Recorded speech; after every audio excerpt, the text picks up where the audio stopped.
Now, former Republican Liz Cheney is back in the Harris-Walz team, and it's rumoured that she is now in the running for a critical position within the administration, if they were to get up, a cabinet post, no less.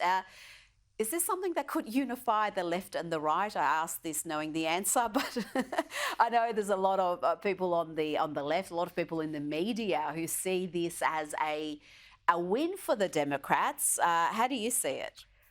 In a way, it's no surprise, and it does point to maybe personal career ambition is coloring Liz Cheney throwing down with Kamala Harris on top of her ideological alignment.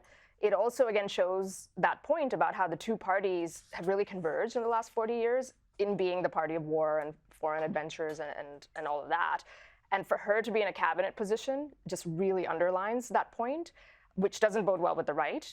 She's probably become one of the most hated figures on the right, Ms Cheney, and as evidenced by her loss in Wyoming. I reckon Kamala's more popular amongst Republicans than Liz Cheney. She's viewed as almost sort of harmless in a way, or like a puppet or a pawn, as opposed to Liz Cheney as a little bit more malicious. I think she's seen as a traitor. So I think as someone who has pretended to be on your side and turns out to be anything but, there's more venom for that sort of person. And I think there's people within, you look at how Robert F. Kennedy Jr. is being treated, there's probably more venom for him than there is for a lot of Republicans. And Tulsi, who we just And Tulsi, yeah, absolutely.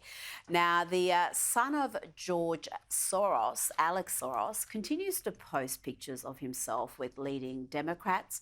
Often they are visiting him in his apartment. Tell me, Kosha, about the influence of Soros and his many foundations on the American political life. He has been enormously successful in influencing the US justice system, for example, and I would argue for the worse.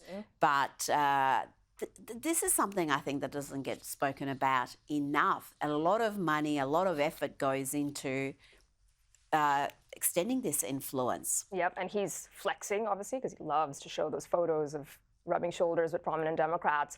And he's flexing that his multi-billion dollars, he's taking over the mantle of his father, George Soros, who's very, very elderly, and he's going to carry on the family business, if you will, which is, as you say, they're very rich, so they can just throw money at different causes and lobby, but they've also been very insidiously effective at influencing local politics and throwing money into races that people don't pay attention to, like the local district attorney, local prosecutors, but that actually really do affect the American way of life. And we've seen that in places like California and Chicago and elsewhere, where they have decriminalized things and don't hold people accountable, don't enforce the law, and just all the mayhem that unleashes. They have a lot of those fingerprints lead back to the Soros family. Well, New York Post has done some fantastic reporting on just how far and wide this influence has spread. But you're right, those DA races may not seem significant when you're thinking about who's going to be president, but they have enormous power, and this two-tier justice system, the crime rate, all those sort of issues we talk about